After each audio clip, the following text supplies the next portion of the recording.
Assalamualaikum warahmatullahi wabarakatuh. Terima kasih untuk teman-teman yang sudah mau klik video ini. Semoga semuanya diberikan kesehatan dan juga kelancaran rezeki. Amin. Oke, edisi video konten kali ini saya mau buka paket ya. Ini paket baru datang dan kita langsung coba unboxing ya. Ini adalah paket dari Bipro ya. Ini sebenarnya bukan seller dari Bipro-nya langsung ya. Ini dari apa namanya, K2 Shop atau apa. Jadi ini paket radiator ya, radiator Bipro ME King yang V2 ya, atau yang versi terbarunya. Yang dulu itu sudah pernah muncul ya, versi yang pertama, dan ini yang versi terbarunya atau versi keduanya. Nah, untuk perbedaannya saya itu tanya ke sellernya, perbedaannya di mana sih antara V1 dan V2. Ternyata perbedaannya itu cuma di bagian tutup radiatornya ya. Itu tutupnya lurus ke atas, sedangkan yang versi pertama itu nyamping ya, ke samping, serong ke samping. Yang ini itu tutupnya ke atas. Nah, untuk ukuran dan dimensinya itu katanya sama saja ya. Tapi saya tanya ke seller yang lain itu ada yang mengatakan yang versi 2 ini lebih besar ya, sedikit lebih besar berapa persen gitu. Nah, untuk bungkusnya ini ya, radiator Gen 2 untuk ME King ya, diproduksi oleh PT Gema Air Masindo, Bogor, Indonesia ya. Untuk kardusnya seperti ini ya, seperti kardus-kardus biasa ya. Di sini ada tulisannya lagi. Dan ini saya memang beli baru ya, biasanya beli second. Dan kenapa beli baru? Karena untuk harga secondnya itu masih kurang masuk akal untuk di saya ya. Harga second sendiri ini masih di kisaran 1,2 sampai 1,4 juta untuk harga secondnya ya, tergantung kondisinya juga. Nah, untuk harga barunya sendiri sebenarnya cuma 1.680.000 ya, atau 1.700.000-an gitu. Tapi kalau di Shopee ini kan banyak voucher diskon dan sebagainya, gratis ongkir sudah pasti, dan ada juga voucher diskonnya. Nah, kita untuk isi dalamannya seperti ini ya. Ini kita dapat selang untuk penyesuaian dari Bipro-nya ya.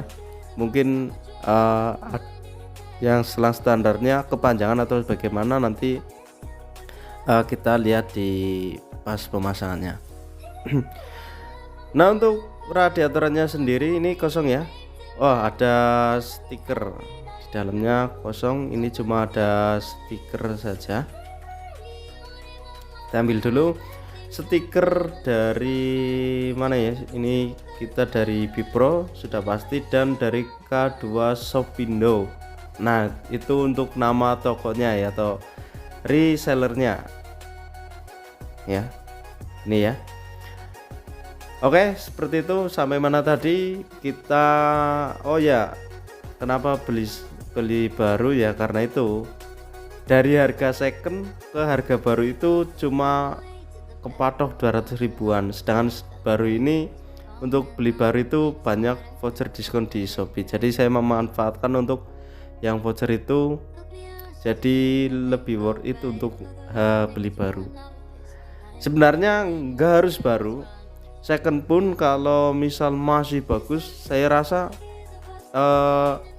lebih baik milih second ya. Cuma untuk barang second ini masih sangat jarang yang jual, apalagi untuk yang Gen 2 ini.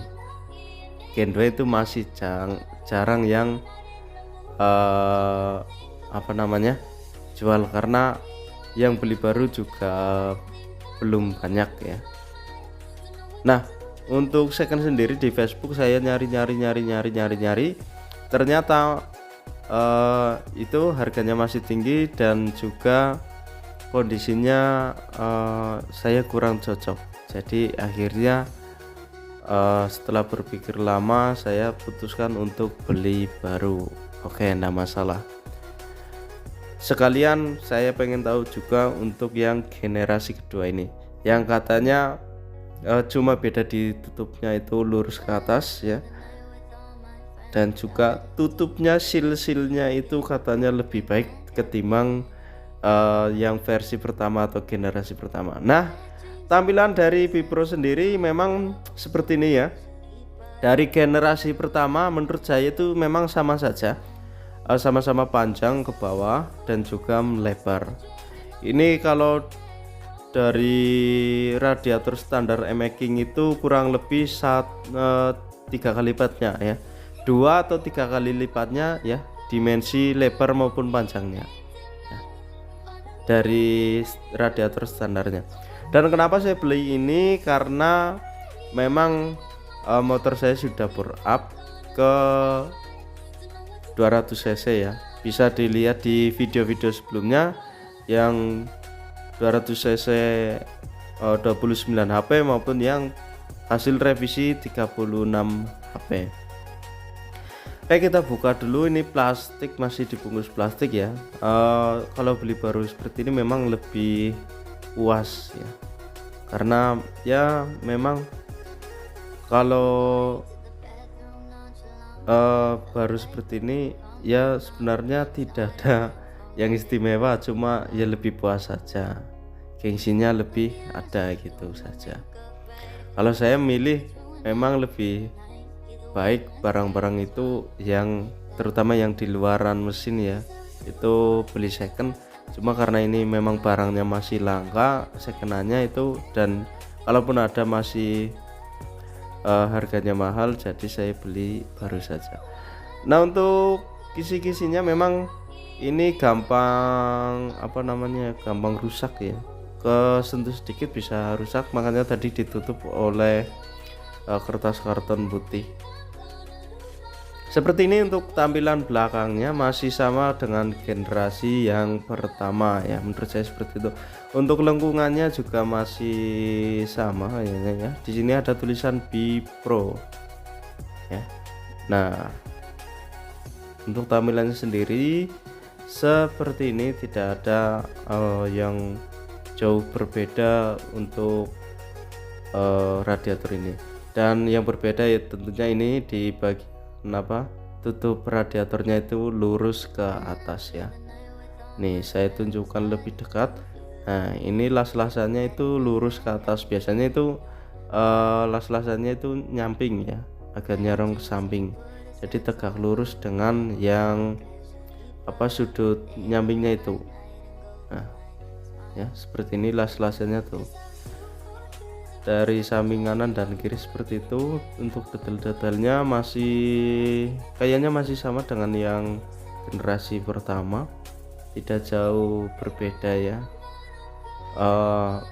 Untuk ukuran volumenya ini saya kurang paham. Nanti untuk perbandingan antara generasi pertama dan generasi kedua ini, apakah memang benar lebih besar atau memang sama saja. Soalnya dua seller berbeda ini mengatakan dua hal yang berbeda, jadi saya juga agak bingung. Ini untuk namanya untuk kipas radiator ya, ini jadi ada bracketnya sendiri. Nanti di sini ini untuk apa saya kurang tahu, nanti pas pasang bisa tahu. Sebenarnya ini sangat PMP ya dengan M-Making, jadi tidak ada perubahan yang terlalu signifikan. Beda halnya dengan radiator merek lain seperti KTT atau VND, itu harus coak body, sebagian coak body. Kalau ini tidak perlu coak body. Begitu untuk review-review yang saya lihat di YouTube untuk generasi yang pertama, dan saya lihat punya teman saya juga memang tidak ada yang dipotong-potong di bagian bodinya. Jadi memang pure murni ini PNP di M-Making. Misal pun ada penyesuaian, juga penyesuaian minor ya, tidak penyesuaian yang banyak. Nah, untuk ini sudah ya, mungkin seperti itu saja, atau mungkin ada yang ditanyakan dari teman-teman mungkin kurang puas dari video ini, nanti bisa ditulis di kolom komentar. Oke, kita setelah ini kita lanjut untuk video pas atau pada saat dipasang di motornya seperti apa, kelebihan kekurangannya seperti apa. Oke, terima kasih. Kita lanjut ke video selanjutnya. Ya baik, ini untuk pemasangannya ya, ini sengaja memang pas pada saat trondol ya, atau tidak ada bodinya. Ini saya tunjukkan dulu untuk pemasangannya. Pemasangannya memang dari sini tidak ada perubahan apapun ya, diingat, cuma di bagian selangnya saja. Jadi untuk tampilan dari depan seperti ini tidak ada yang dirubah, dan memang terlihat lebih besar dan lebih berisi ya untuk bagian depan sini. Nah, untuk pemasang di bracket yang tadi itu ada di sebelah sana ya, kelihatan atau tidak? Oh sebentar. Untuk bracketnya itu di bawah, dan di atas itu untuk pemasangan dari kipas radiator. Sebentar, tidak kelihatan ya. Nah seperti itu untuk kipas radiatornya ya, itu bracketnya nyambung dari bawah ya, itu cuma dudukan, dan untuk ke atasnya sana tidak terlihat ya, ini fokusnya memang. Nah seperti ini ya. Nah kurang lebih seperti itu untuk view dari kipas radiatornya ya. Untuk sebelah kiri seperti ini. Nah ini untuk selang yang tadi dikasih oleh Bipro ya, jadi kita tidak perlu motong lagi dari yang selang standarnya. Nah di sini ini memang agak sedikit nekuk ya, tapi tidak ada masalah. Yang penting aliran aliran air radiatornya itu bisa lancar. Nah untuk tutup radiatornya ya, yang semulanya nyamping itu kan ke atas. Nah itu jadi ada space lebih longgar lagi. Nah oke, sekarang saya sudah pasang semua bodinya. Saya sekarang tunjukkan bagaimana kondisi ketika semua bodi itu terpasang atau tertata ya. Sebelumnya mohon maaf, yang tadi itu memang saya sudah ganti bodi ke yang baru ini ya, dan baru bisa review ya. Nah untuk reviewnya dari samping sini ya, untuk dipakaikan dengan full body itu memang jadi kelihatan lebih bagus lagi ya, karena terlihat lebih rapi, dan juga tidak ada coakan sama sekali di bodi. Untuk bodi halusnya ya nggak ada ya. Kalau KTT itu atau VND itu kan ada yang perlu dicoak di bagian bodi halusnya, kalau ini sama sekali tidak ada. Nah untuk dari samping ya, ini dari samping saya tunjukkan karena ini selebor atau spakbor V1, jadi itu sebenarnya ada di bagian bawah itu melengkung ya, di bagian bawah. Kalau yang V2 kan lurus. Nah ini saya tunjukkan, ini itu nabrak spakbor ya, jadi spakbor V1 ini nabrak ke bagian radiatornya ya, karena ini spakbor V1 nya itu ada lengkungannya di bagian bawah. Tapi ini udah saya potong ya, sudah saya potong karena yaitu tadi ada bekas nabrak, jadi saya potong. Nah dari samping sini sama ya, tidak ada, kalau di bodi itu tidak ada coakan-coakan lainnya ya, terutama di bodi halus. Jadi memang kelihatan bersih, tetap kelihatan rapi ketimbang kalau radiator yang big size lainnya. Nah untuk reviewnya sendiri, ini di motor saya ini memang masih terlalu dingin ya. Ini cc 200 tapi harian, jadi kompresi tidak terlalu besar. Ini masih terlalu dingin, jadi pemanasannya ya, atau mesin itu harus dipanaskan sekitar 15 menit, 10 atau 15 menit saya lupa. Yang jelas perlu dipanasin lebih lama gitu untuk mencapai suhu maksimal mesin itu sendiri. Nah, kalau untuk mesin-mesin standar kayaknya sangat tidak rekomendasi ya. Karena apa? Karena mesin standar itu kan kompresi rendah dan juga untuk harian, sedangkan ini diperuntukkan untuk mesin-mesin bore up maupun mesin-mesin balap. Jadi kalau yang masih pakai standar lebih baik menggunakan radiator standar gitu. Soalnya ini saya pakai juga ya, bukan terlalu dingin sih sebenarnya, masih bisa pakai radiator standar gitu, cuma lebih baik pakai ini gitu. Kalau mau lebih pasnya mungkin bisa pakai Yaguan atau yang lebih kecil sedikit gitu untuk yang bore up harian seperti saya ini. Terima kasih.